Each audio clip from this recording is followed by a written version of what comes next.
किसी ने क्या खूब कहा है, ज्ञान को जो व्यक्ति सही समय पर समझदारी से आचरण में लाता है वही सही मायने में बुद्धिमान कहलाता है।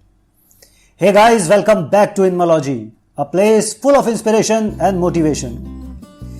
दोस्तों, आज की कहानी है एक ऐसी बुद्धिमान लड़की की जिसके समझदारी भरे किस्से से आज हमें भी जिंदगी का एक इंपॉर्टेंट लेसन सीखने को मिलेगा। तो आइए शुरू करते हैं।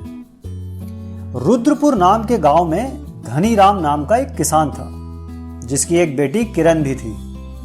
किरण बचपन से ही बहुत समझदार और तेज दिमाग की थी। धनीराम ने अपने खेत गांव के लाला के पास गिरवी रखे हुए थे और अगले 5 वर्ष में ब्याज सहित पूरी रकम लाला को चुकाने का वादा था। अगर नहीं चुका पाया तो सारे खेत लाला के।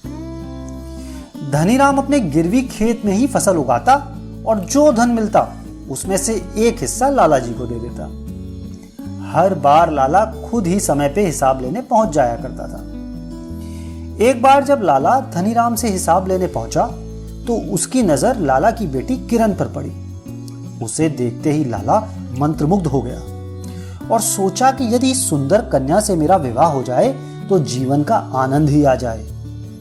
यही सब सोचकर लाला धनीराम से बोला, बिटिया तुम्हारी सयानी हो गई है, इसकी शादी का कुछ सोचा या नहीं?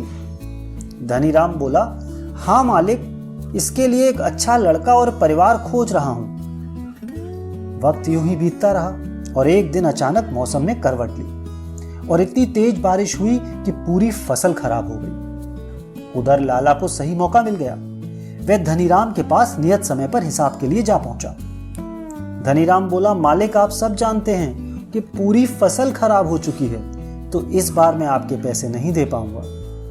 लाला धनीराम की मजबूरी का फायदा उठाते हुए बोला, ठीक है, मैं तुम्हारा सारा कर्ज माफ कर सकता हूं अगर तुम अपनी बेटी की शादी मुझसे करा दो तो। लाला की बात सुनकर धनीराम और किरण दोनों सोच में पड़ गए कि अब क्या किया जाए। धनीराम को तो मानो सांप सूंघ गया। धनीराम को ऐसा सहमा देख लाला बोला, ठीक है, चलो एक खेल खेलते हैं। मैं जमीन पर पड़े इन तमाम पत्थरों में से एक काला और एक सफेद पत्थर उस खाली मटके में डालूंगा। फिर तुम्हारी बेटी बिना उस मटके के अंदर देखे कोई एक पत्थर बाहर निकालेगी। यदि पत्थर सफेद हुआ तो तुम्हें अपनी बेटी की शादी मुझसे करवानी होगी, और अगर काला पत्थर निकला तो तुम्हारी बेटी को मुझसे शादी नहीं करनी होगी और तुम्हारा सारा कर्ज भी माफ कर दूंगा। मरते क्या ना करते, दोनों बाप बेटी ने दबे स्वर में सहमति दे दी। अब लाला जमीन से 2 पत्थर उठाता है और उस मटके में जल्दी से डाल देता है। क्योंकि लाला के मन में छल और कपट था तो मटके में चालाकी से दोनों सफेद पत्थर ही डाले।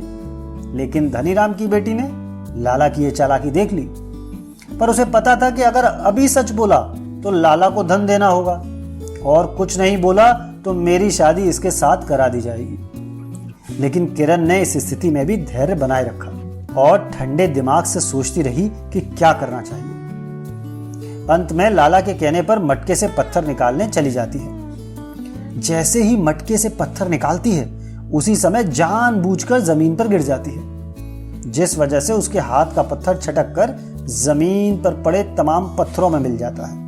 यह देखते ही लाला चिल्लाते हुए बोला, मूर्ख लड़की, यह क्या किया? अब कैसे पता चलेगा कि कौन से रंग का पत्थर निकाला था?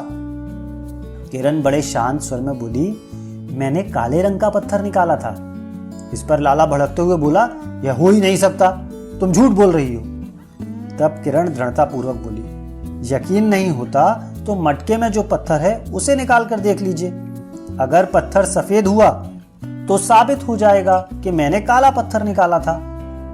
यह सुनते ही लाला तो हक्का बक्का हो गया। मुंह में मानो अब आवाज ही ना हो। अपने ही जाल में खुद जो फंस चुका था और शर्त के मुताबिक लाला को वहां से खाली हाथ ही जाना पड़ा और धनीराम का सारा कर्ज भी माफ करना पड़ा।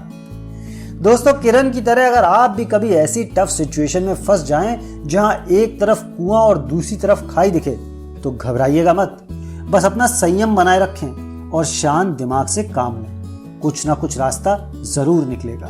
परिस्थिति को कभी अपने ऊपर हावी ना होने दें, बल्कि उसके ऊपर उठकर उस पर विचार करें। आप अपनी बुद्धि के बल पर बड़ी से बड़ी मुश्किल पर भी काबू पा सकते हैं।